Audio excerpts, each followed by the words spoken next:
Record.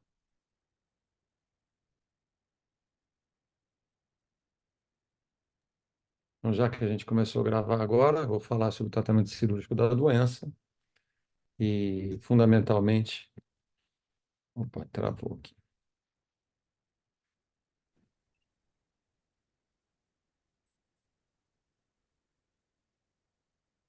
Tratamento cirúrgico Tratamento cirúrgico. da endometriose nos tempos modernos.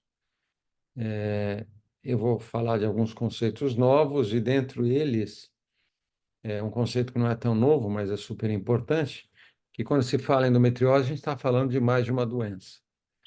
Em 97, nessa publicação da Fertility Sterility, foi quando esses dois autores belgas, né, Jacques Donnet e a Michelle Nisoli, eles propuseram que a endometriose devesse ser abordada segundo três fenótipos diferentes: a doença superficial, ovariana e profunda. E na época eles chamaram a doença profunda de doença do septo retrovaginal. E hoje a gente sabe que septo retrovaginal é só uma parte da doença que compromete o compartimento posterior. E a gente sabe que tem doença profunda em vários outros sítios, e é uma coisa muito importante quando a gente fala de endometriose. Quando a gente vê essa casuística não tão recente, né, de quase 10 anos atrás, né, de casos de endometriose lá do Hospital das Clínicas, da Faculdade de Medicina da USP, vocês podem ver que a gente tem ali quase 40% dos casos operados que correspondem à doença profunda e outros 60% que correspondem à doença não profunda, ovariana e peritoneal. Mas ó, observem o que é importante aqui, que metade dos casos de endometriose profunda, aproximadamente, correspondem à endometriose que compromete o intestino, o que chama muita atenção, porque a gente está falando de uma doença extremamente prevalente, que mais de 8 milhões de mulheres brasileiras podem ser portadoras de endometriose, enfim, o que remete aí à relevância desse quadro. A outra questão, quando a gente fala de fenótipos diferentes e está mirando no tratamento, é a gente sabe, a gente lembrar que a endometriose ela pode causar dor e pode causar infertilidade. São seis os principais sinais e sintomas da doença, chamados 6Ds: D de dismenorreia, D de dispareunia, de profundidade, D de dor, de disquesia acíclica, D de disúria cíclica, D de dor fora da menstruação, dor acíclica, e D de dificuldade para engravidar. E dentro dos 5Ds relacionados à dor, a gente sabe que essa dor pode ocorrer por diversos fatores, né? E principalmente por um aumento de macrófagos ativados, né? Estimulados por monócitos quimiotáxicos eh, eh, dentro da cavidade peritoneal, no líquido peritoneal, aumenta a TNF-alfa, aumenta os níveis de interleucina 1, 6 e 8, que são as interleucinas ligadas à inflamação. Existe uma intensa imunorreatividade dos fatores de crescimento neurais, né?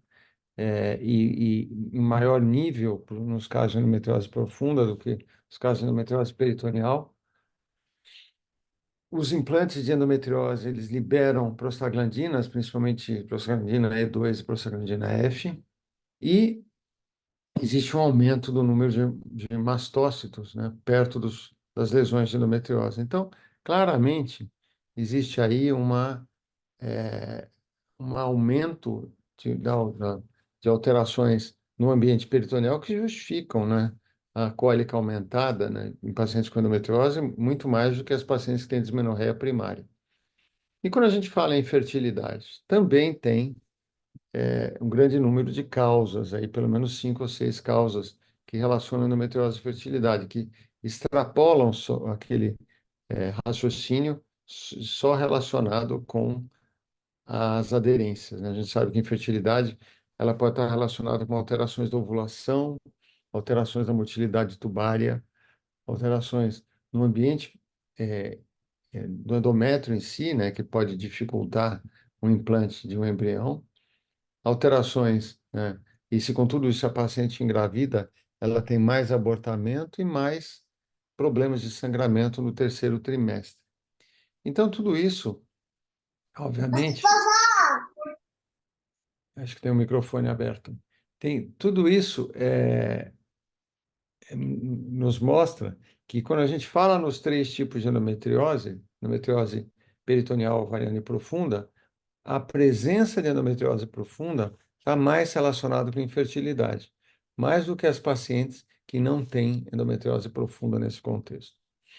E o último conceito que eu diria preliminar, introdutório nessa questão, é a questão do conceito do papel da fibrose na endometriose. Aqui está o futuro, tá?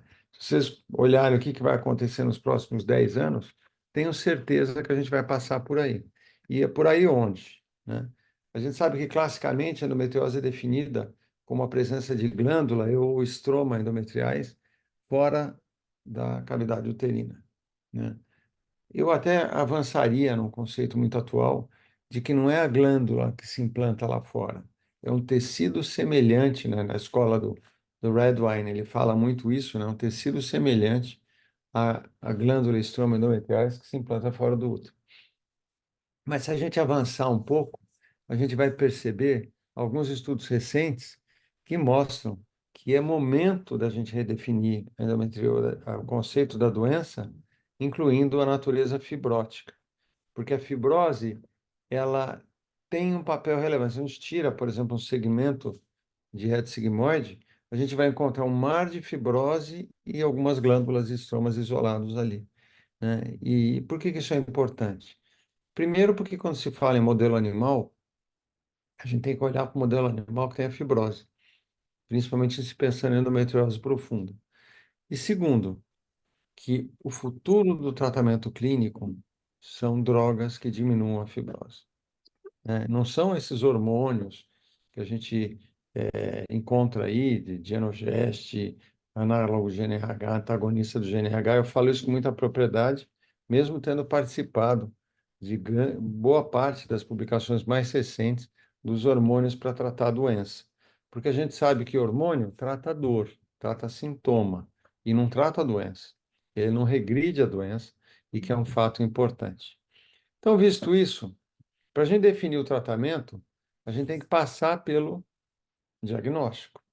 E para a gente pensar em passar pelo diagnóstico, a gente não pode deixar de falar da importância do diagnóstico clínico e da importância de um bom diagnóstico por imagem, porque ele não só chama atenção para a doença, como também ele nos remete a o tipo de tratamento que a gente vai exercer. Isso é um caso que eu estou mostrando aqui para vocês de uma paciente que foi tratada absolutamente, de uma forma absolutamente errada da endometriose. O sujeito foi lá, biopsiou a pontinha do iceberg, coagulou o conceito que os americanos chamam de ablação, né, ablation, e a paciente veio nos procurar com um quadro de dor muito maior do que a dor anterior, depois de um mês da cirurgia. A gente recomendou esse ultrassom que a gente desenvolveu aqui no Brasil, e a gente viu esse nódulo de endometriose exuberante comprometendo o intestino, que não foi visto naquela laparoscopia. Por quê? Porque só viram a ponta do iceberg. E aí que está a questão, né? Com esse diagnóstico por imagem, a gente indicou a cirurgia e observem, né? Ela tinha já a doença ali, a fibrose de uma cirurgia mal feita, né? A gente já sabendo o que tinha lá, e era possível até sentir pelo toque vaginal, né, o nódulo que tinha lá, a gente fez a abordagem clássica, né, da endometriose de compartimento posterior, quer dizer, abrir os espaços pararetais direito e esquerdo, liberando, a partir desse espaço pararetal, o septo retovaginal, e quando a gente libera o septo retovaginal, o que que sobra? O intestino, a lesão que estava ali, né, que a gente estava vendo só a ponta do iceberg, e nesse caso foi possível que a gente fizesse só um shaving para a paciente, né, tirasse aquele grande nódulo, e acredite em vocês, olha, aqui tem mucosa exposta, razão pela qual a gente precisa dar um ponto de reforço na muscular, né, na célula muscular, para a gente poder, a partir desse ponto de reforço, diminuir a chance de a gente ter alguma deiscência, enfim, alguma fistuleta ali naquela região. E observem só, fica uma pelve livre, né? Onde a gente tratou o que ficou para a vagina, essa prova que a gente faz no reto, né? Para verificar se não existia nenhum pontinho, nenhum furinho no reto, e, enfim, te retirando toda a doença em si. E essa paciente claramente, né, zerou a dor dela, né? E isso é super relevante, porque isso faz parte do raciocínio. Então, tudo isso teve como divisor de águas, essa publicação que a gente fez em 2007, desse estudo que a gente desenvolveu junto com o pessoal de imagem do Fleury na época, né, liderado pelo Manuel Orlando Gonçalves, onde a gente mostrou que a sensibilidade do ultrassom para doença profunda era melhor que a ressonância e do que o exame clínico, tanto para a doença do reto, observem só 98%, e quanto para a doença reto cervical, né, que é um fato importante. E fizemos uma série de outras publicações, né, mostrando que o exame de imagem ele não é só importante para a gente dizer tem ou não tem doença, mas ele é importante para a gente definir a estratégia de tratamento. Ou quando não formos operar, para a gente poder usar o exame de imagem para seguir as pacientes portadoras da doença. E com informações precisas, como, por exemplo, a distância entre a menor lesão e a borda, não. O tamanho da lesão, a circunferência do reto comprometido, a camada mais profunda do reto, né? E para isso que a gente faz um preparo intestinal simples. Porque com esse preparo a gente limpa o reto. Observe que bonito isso aqui. A gente está vendo aqui a camada muscular mais escura, com uma fina linha dividida em muscular interna e muscular externa, a camada submucosa e a camada mucosa do reto, né? Do reto sigmoide. E a gente sabe hoje que, na dependência da infiltração dessas camadas, a gente consegue, obviamente, ter uma correlação disso com a circunferência do reto comprometido. Vocês podem ver aqui, inclusive, dá para estimar aqui que, nesse caso, essa paciente tem uns 35% da circunferência comprometida, né?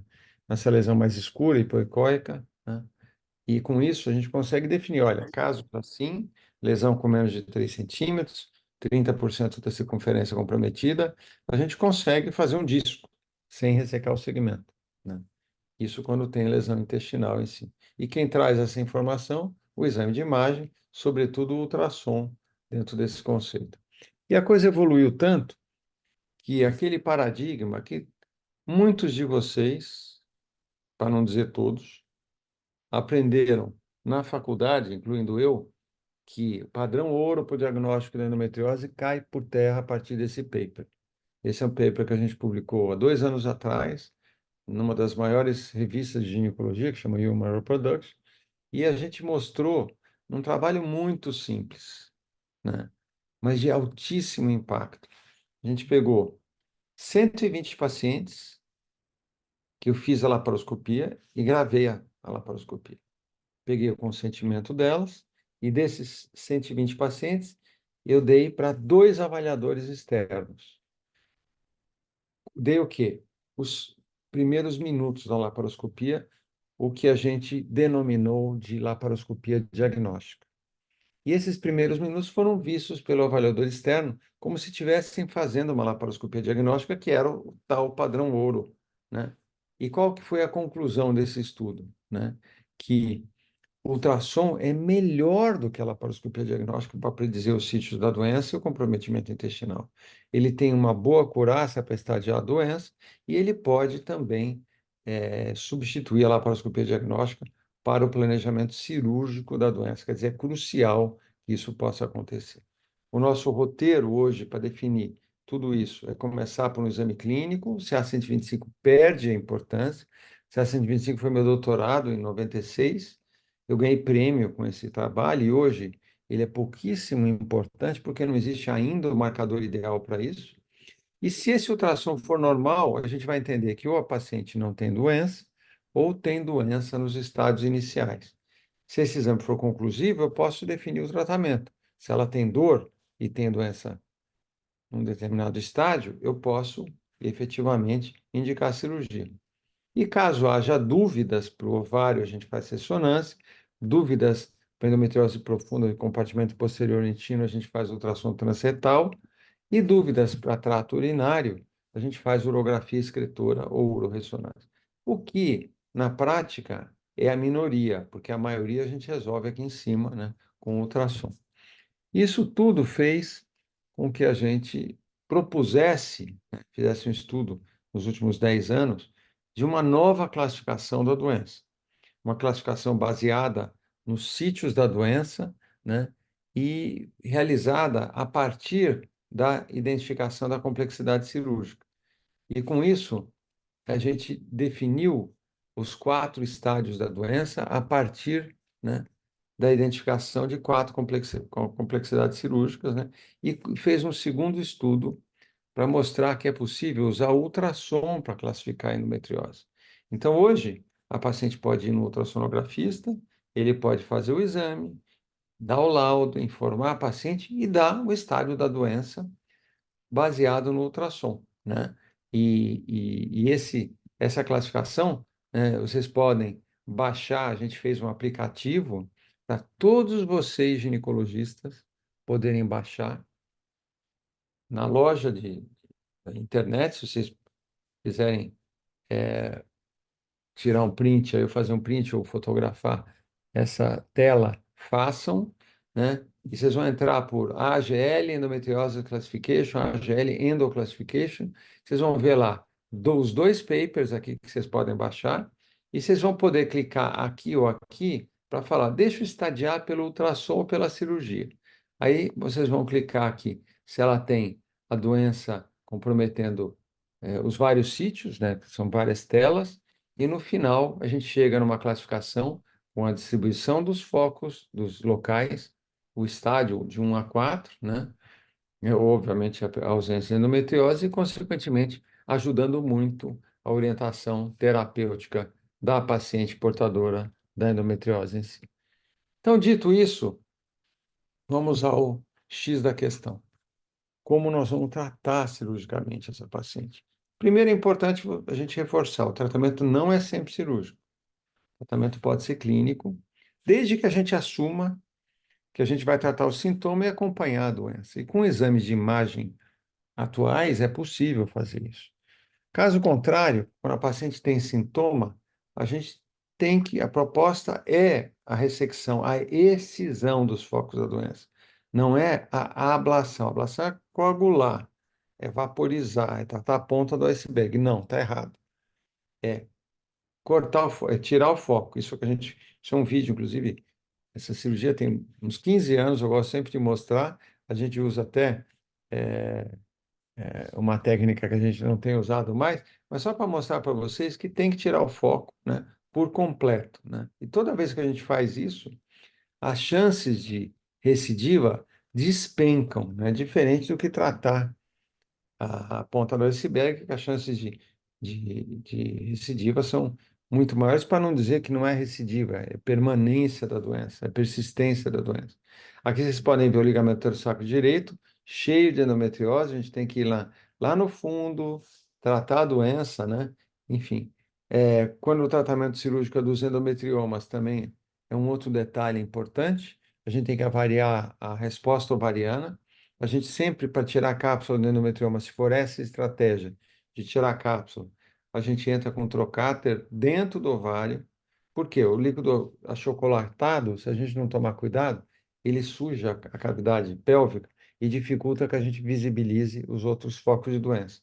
Então, aqui a gente entra com o trocáter dentro do ovário, lava exaustivamente, aspira, lava, aspira, lava, aspira, e depois que fez isso, aí sim a gente vai abrir o ovário e vai identificar os limites da cápsula para poder fazer o tratamento em si. Então, aí vocês estão observando, eu estou abrindo a cápsula, tá?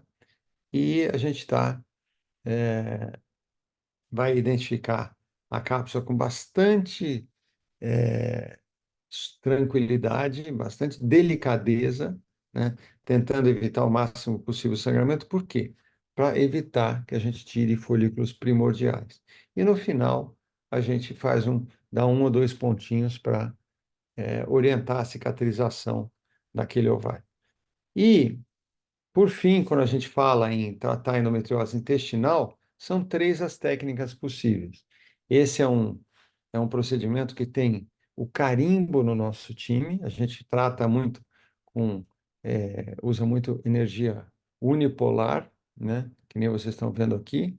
A gente identifica a lesão intestinal e vai tirar aquele nódulo mais superficialmente e, consequentemente, trazendo aí um um benefício para a paciente, né, em termos de tratamento completo e recuperação da paciente.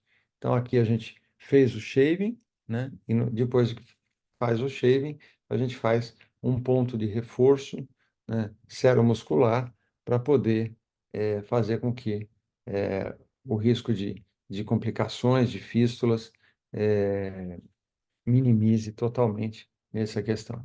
Mas para além do shaving, que a gente faz para lesões com menos que 2 a 3 centímetros, mais superficiais, o segundo procedimento é a ressecção em disco. O que é a ressecção em disco?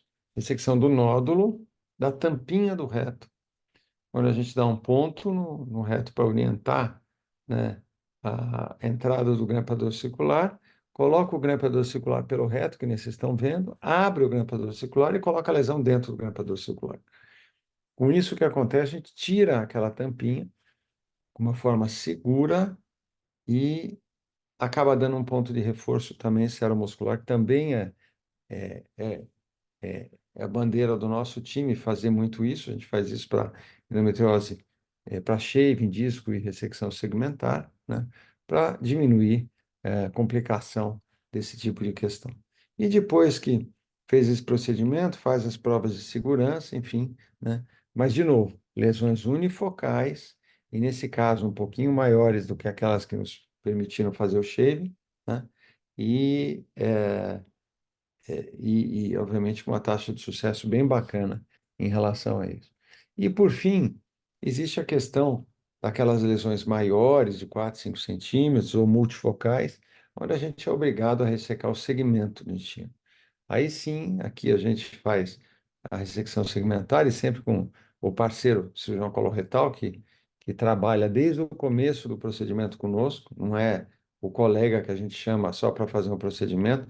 Por isso que é muito delicado, né, a gente ter ginecologistas gerais tratando isso. Não, assim, tem que conhecer a doença com profundidade, tem que conhecer a anatomia, né, para fazer um tratamento completo, né, de uma forma que a gente chama de em tiro único, one shot surgery. E, por fim, vamos falar um pouquinho dos algoritmos terapêuticos. Nesse trabalho que a gente publicou alguns anos atrás, a gente já mostrava. A gente começa a avaliação clínica, avalia a escala analógica de dor, se tem menos que 7, mais que 7. Acho que a Luísa é coautora de um trabalho conosco aí que a gente reforça isso, né, Luísa? E se por acaso ela tiver dor e tiver endometriose visível na imagem, a gente indica tratamento cirúrgico.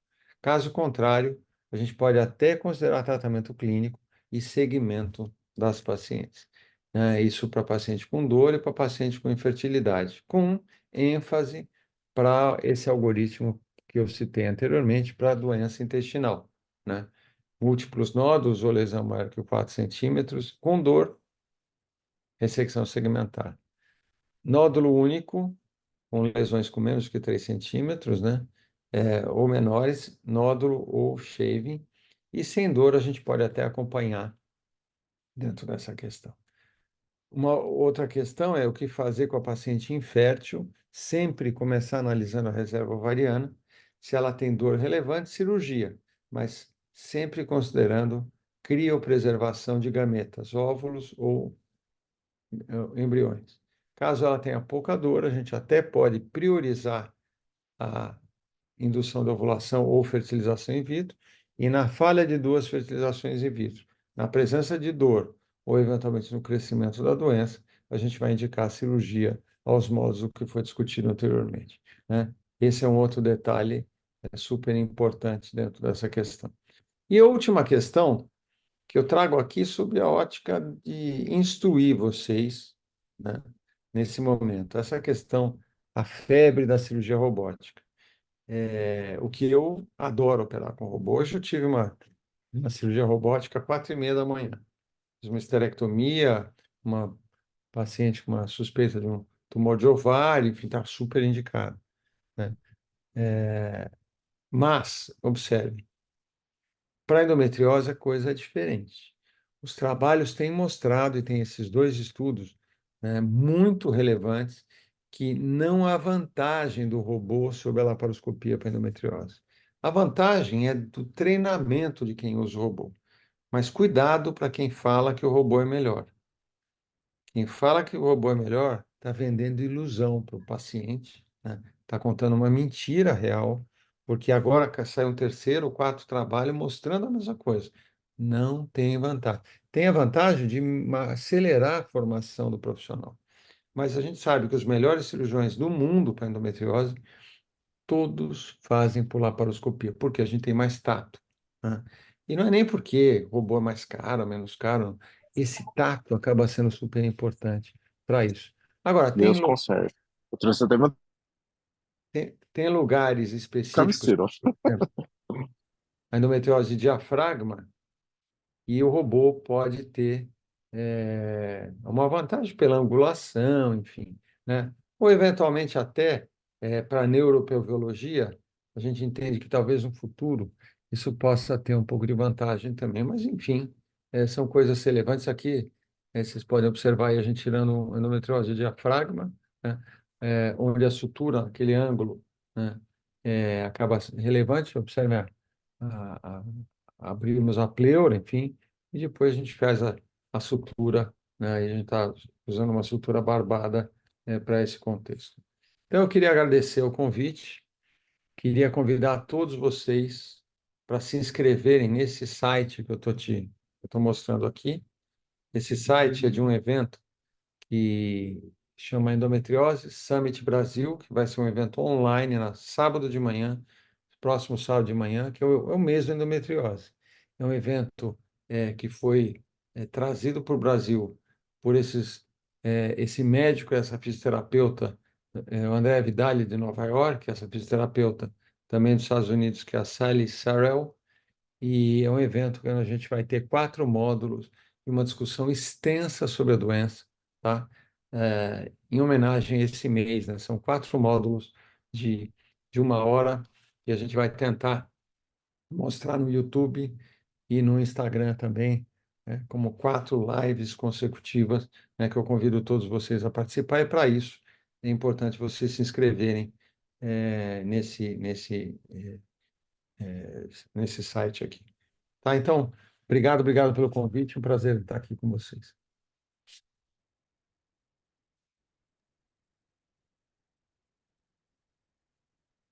Bom, eu acho que eu só tenho a agradecer, professor. Eu sou o Felipe, agora nos conhecemos pessoalmente. Muito obrigado pela brilhante aula, professor. Foi uma indicação da Luísa, seu nome. E hoje a gente vê, na verdade, por que que ela fez mestrado, doutorado em endometriose. Né, Lu? Se você quiser comentar, fique completamente à vontade. Já temos alguns comentários aqui no chat, professor. Enfim, queria saber se o senhor tem tempo, se a gente pode abrir para algumas perguntas.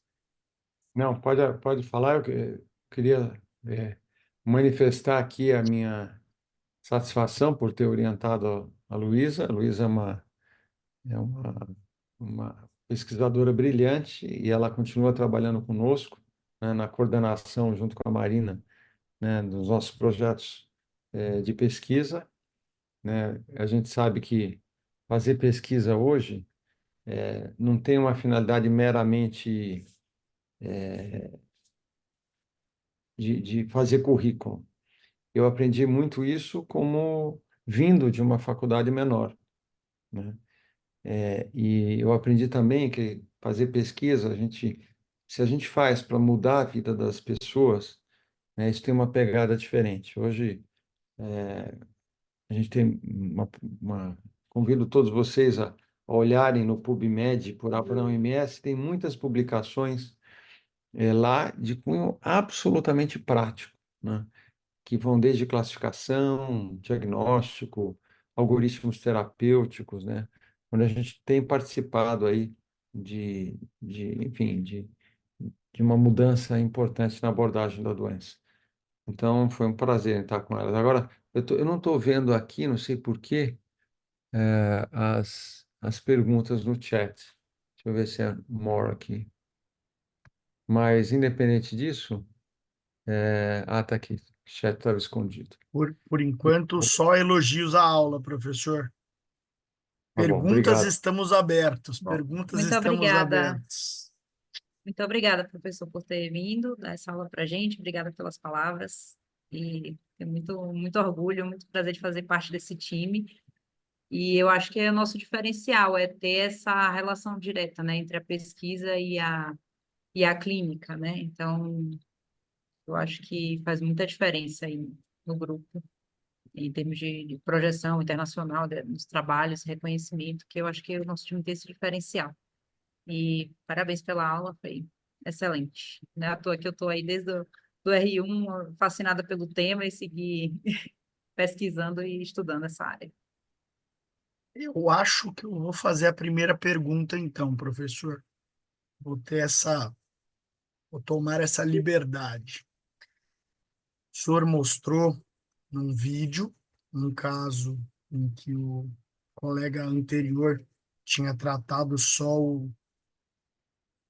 a ponta do iceberg. Isso ficou bem claro naquela ressecção do, do nódulo em septo, pelo que eu entendi, um mês depois da primeira cirurgia, abordagem acho que pela sua equipe. Não é raro, professor, a gente encontrar pacientes que fizeram 2, 3, 4 laparoscopias. Queria que o senhor comentasse sobre esta situação que talvez não seja tão incomum na prática clínica.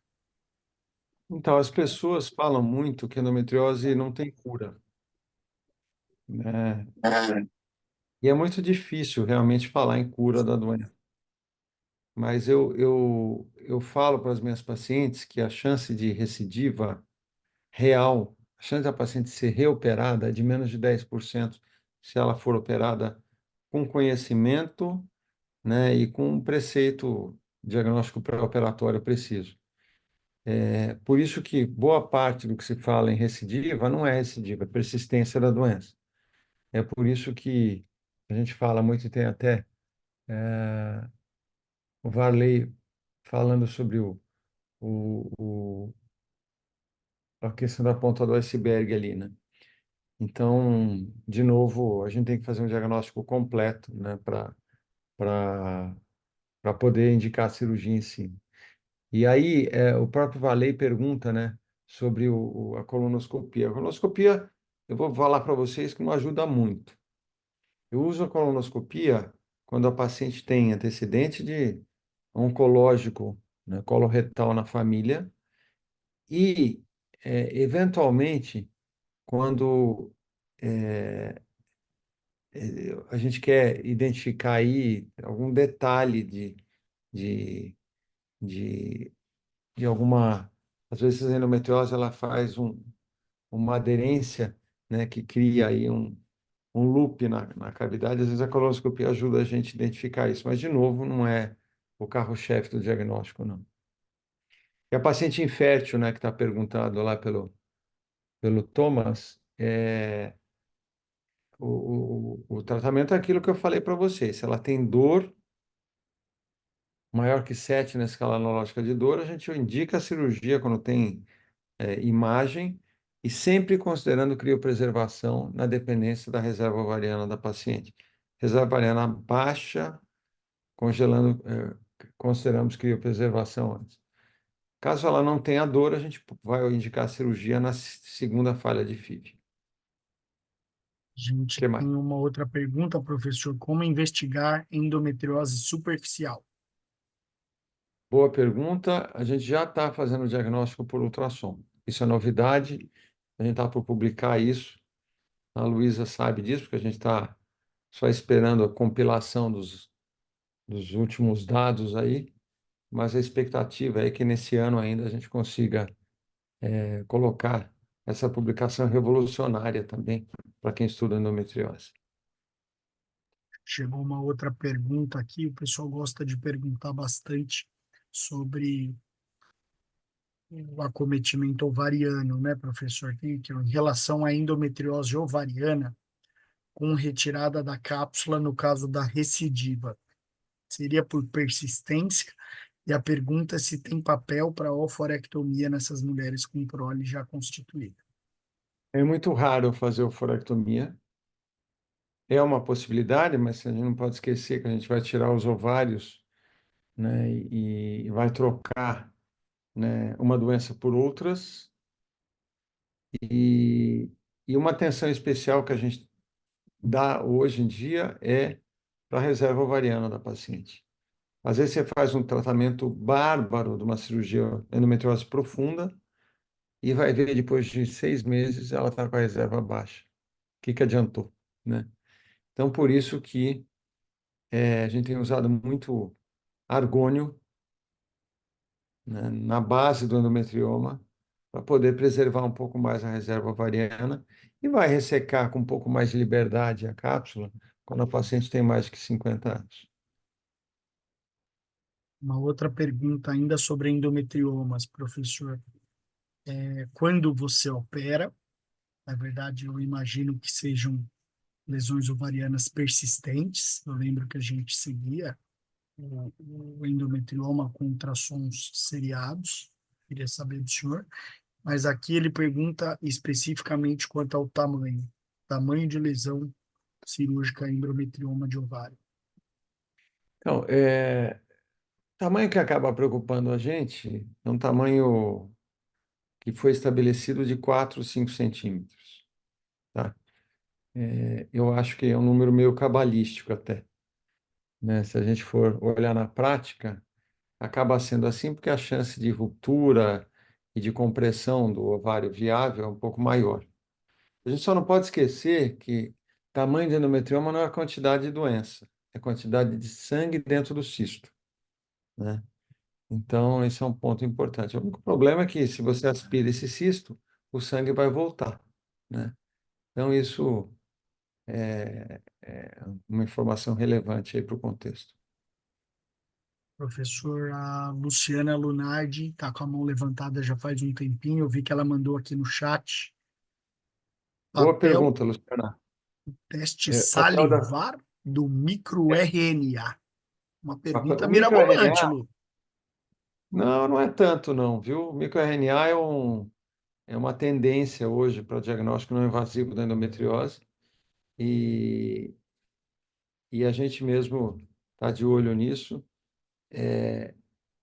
Luciana, de verdade eu não acredito, tá? E vou te falar por quê. A- Quando a gente fala de endometriose, como os fenótipos são diferentes, pode até ser um método de screening geral para a população, que eu acho que a gente nem precisa desse screening se a gente escutar a paciente.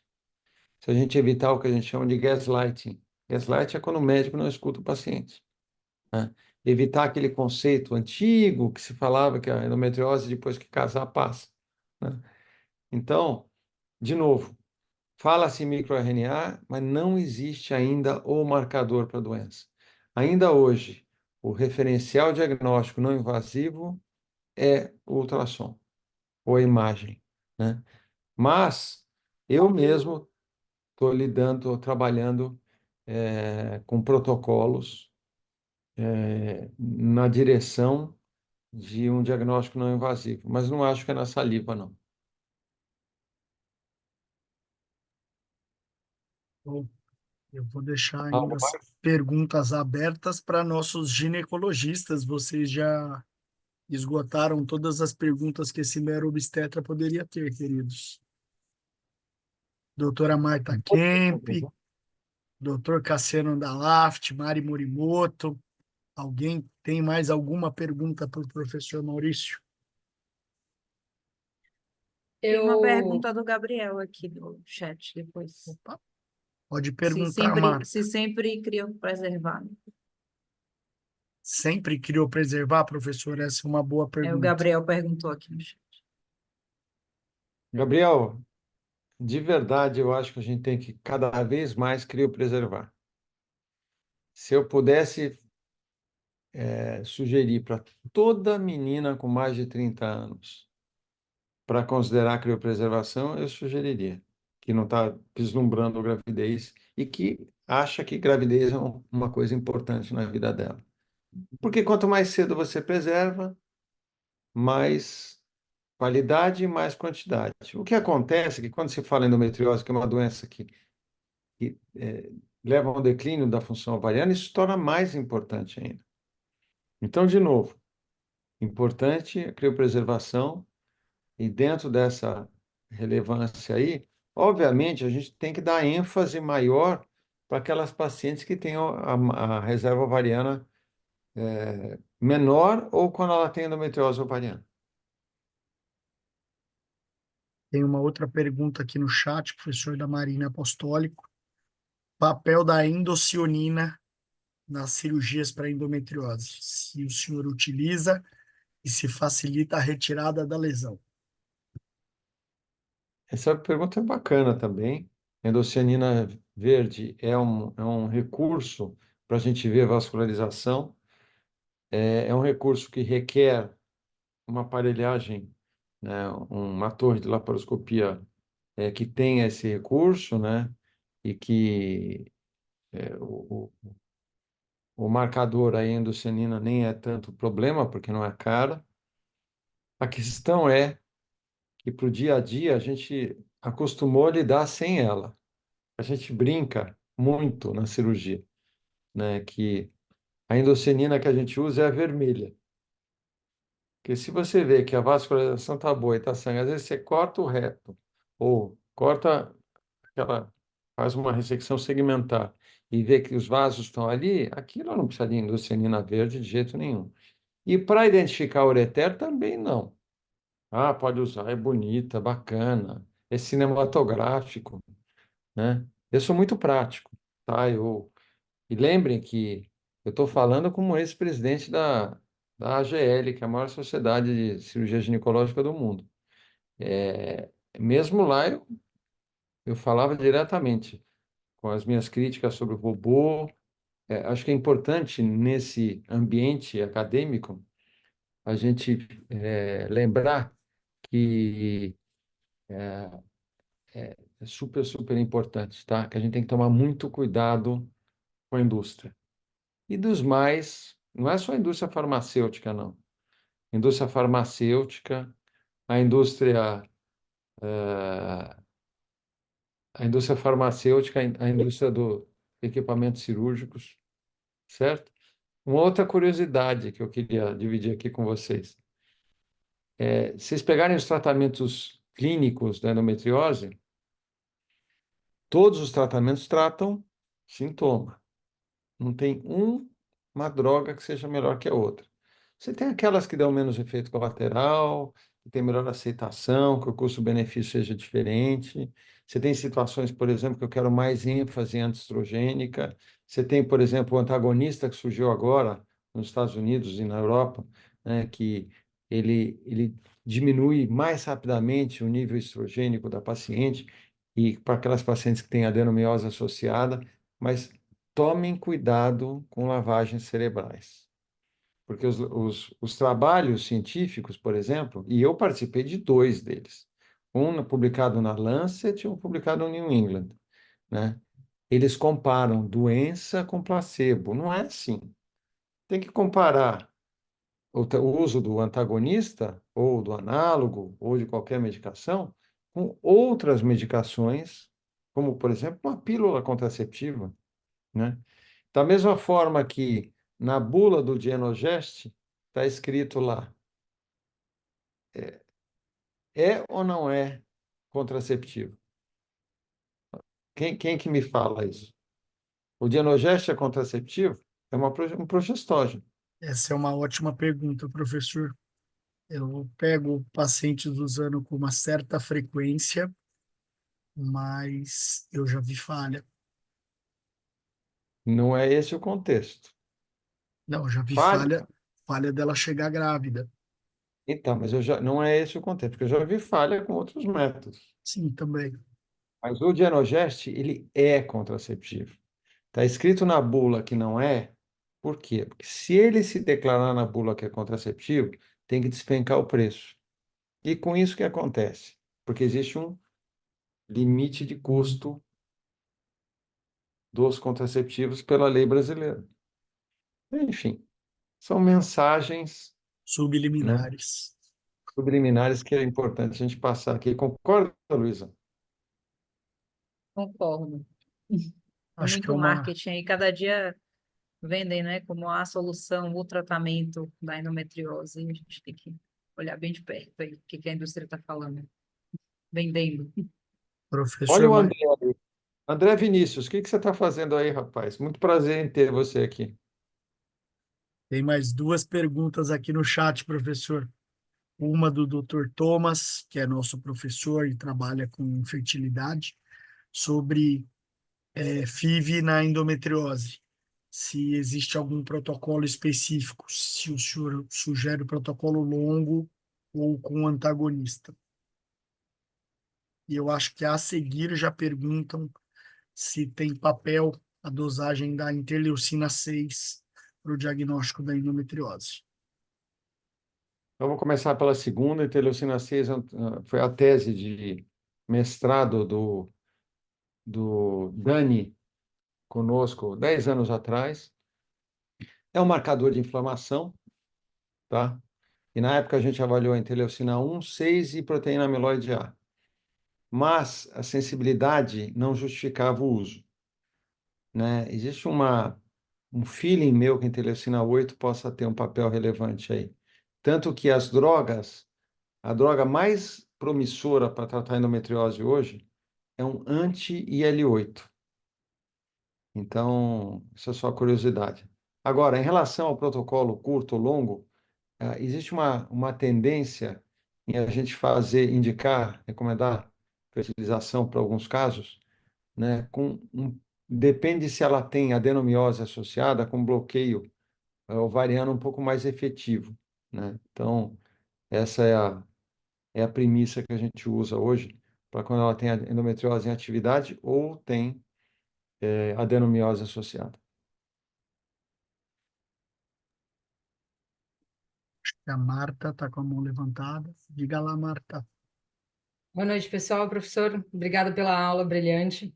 Eu queria perguntar uma coisa prática, pensando nos nossos residentes e no que eles vão pensar para o futuro. E eu vou dar um exemplo da minha especialidade, né? Eu sou urogineco e eu vejo muita gente colocar a mão em cirurgia de urogineco e aí o paciente tem recidiva muito rápido, que eu acho que o pessoal não tem um bom treinamento durante as residências, né? A minha pergunta é: a endometriose é uma cirurgia, é uma doença muito difícil. Você até consegue clinicamente manejar, eu acho, no teu consultório, mas a partir do momento que você vai para uma cirurgia, a dificuldade técnica é muito maior. E é assim, é para ser um procedimento que é para colocar medo para quem é um ginecologista geral, que precisa necessariamente de alguém experiente, que precisa necessariamente de um cirurgião coloprocto junto, ou é alguma coisa que a gente vai treinando e tudo bem manejar? Você entende a minha pergunta? Se é aquela coisa que você pega e tem que mandar para o especialista, nem se mete, ou se é alguma coisa que, poxa, vai lá, vai treinar vídeo, vai treinar robô vai facilitar esse tempo de aprendizado e tal, e em algum momento você vai ter uma confiança para conseguir mexer nisso. Porque eu, particularmente, quando comecei com vídeo, também só queria cirurgia filé, né? E agora eu estou começando a me sentir mais desafiada e a querer fazer algumas cirurgias um pouco mais difíceis, que distorcem a anatomia e tal. Então, a medicina, Marta, para a gente ver aqui, a medicina está cada vez mais especializada, não tem jeito, né? Não só a medicina, todas as profissões, enfim, né? E não tem, cada vez que a gente estuda, a gente percebe que tem tanta nuance da endometriose que não adianta dar na mão do ginecologista geral para tratar. E não é reserva de mercado isso, você tem toda a razão, né? Que obviamente, quando você trata uma doença como a endometriose, você consegue tratar muito melhor câncer, né? Eu prefiro um especialista de endometriose fazer uma cirurgia oncológica do que um especialista em câncer fazendo uma cirurgia de endometriose, né? Esse é um paradigma interessante. Agora, de novo, não tem jeito. Se não for feita por especialista, as chances de recidiva são maiores, as chances de persistência são maiores, né? E, enfim, culminando em casos como o que a gente operou de manhã hoje na BP. Hoje na BP tinha uma paciente com exclusão renal de um lado, com obstrução do ureter do outro lado e com comprometimento intestinal brutal, um comprometimento de paramétrio bilateral absurdo. Aí vocês vão falar, não, isso é exceção. Não é, né? Assim como não é exceção, aquele caso que que eu mostrei para vocês no comecinho, que o cirurgião vai lá e trata a ponta do iceberg. É um ginecologista geral, né? Que tem uma formação geral para endometriose, sabe fazer uma laparoscopia, e a gente vai ver isso aí em grandes faculdades até, gente. E se vocês pegarem o que a gente está fazendo aqui no Brasil versus o que a medicina nos Estados Unidos está fazendo, a gente está anos-luz na frente. Mas, de novo, é porque a gente está treinando especialista. Por isso que hoje, uma das obstinações da minha vida é treinar profissionais do SUS para tratar endometriose. É um trabalho de formiguinha, né? Tanto que tem esse programa que chama PROAD, da Beneficência Portuguesa, onde a gente está fazendo isso, né? Mas, enfim, o que a gente fala em inglês, food for thoughts, né? Só elementos para vocês pensarem. Professor, tem mais uma pergunta. Na verdade, são duas. Eu acho que eu vou Eu fazer. só vou pedir para que serem as duas últimas, porque eu tenho daqui a 2 minutos um outro compromisso. Maravilhoso. A pergunta é, professor, no futuro teremos menos cirurgias e mais pacientes tratadas clinicamente? Eu acho que é o futuro da medicina em geral, né? Porque se vocês olharem o câncer 10 anos, 40 anos atrás, a mulher tirava um braço para tratar um câncer de mama, né?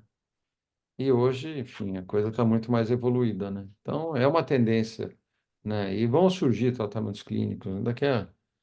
Eh, daqui a 10, 15 anos vai ser outra coisa. E a outra pergunta? Papel da microbiota intestinal nas recidivas, professor. Não Essa é dá do para dizer nas recidivas, mas quem que fez essa pergunta? doutor André Vinícius. Ah, tinha que ser ele, né, André? O microbiota é tudo, né? A gente está fazendo um trabalho incrível. Eu tenho 3 papers de microbioma.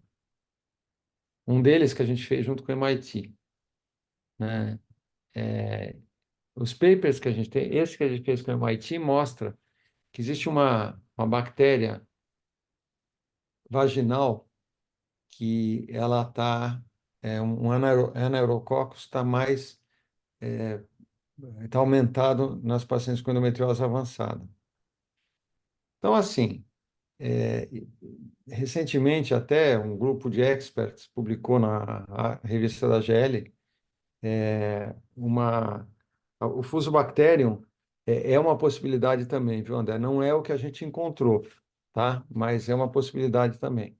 E trabalhar com probióticos, né, é uma meta absoluta minha no decorrer dos anos aí. Mas a gente ainda está engatinhando e nisso a gente precisa primeiro aprender a ler o exame de microbiota, né? Eu estou com uma série de exames incrível, mais vaginal do que intestinal ainda. Agora já tem o papel da microbiota urinária também, né? Então, eu acho que o futuro é esse, tratar pelo alimento. Professor Maurício Abrão, eu sempre falo que é muito, muito bom a gente assistir a aula daquelas pessoas que gostam de falar sobre o assunto. Sua aula hoje foi brilhante. Muito obrigado, professor. Luísa, muito obrigado pela indicação do professor. Como um egresso, não só da OSEC, mas também pai de um aluno egresso. É isso, professor? E filho de um professor daí, né? Então, um prazer, enfim, redobrado tê-lo conosco. Professor, muito obrigado. Agradecemos enormemente e em breve espero enviar para o senhor o certificado da aula. Tá bom? Obrigado pelo convite, um grande abraço a todos e se matriculem no EndoSummit, tá? Se vocês olharem o meu Instagram hoje, lá tem um link fácil também, DR Maurício Abrão. Conto com vocês lá. Maravilha, professor. Boa noite. E, queridos, lembrando, hoje foi tratamento cirúrgico, mas março é o mês da endometriose. Semana que vem, 19 horas, segunda-feira, teremos endometriose para além da cirurgia. Então, convido aí a todos os presentes para estarem presentes segunda-feira que vem na nossa reunião mais uma vez. Professor, obrigado, boa noite e um Um grande abraço a abraço. todos. Tchau, obrigado, gente. Tchau, Boa tchau. noite. Obrigada, boa noite. Boa noite, obrigada.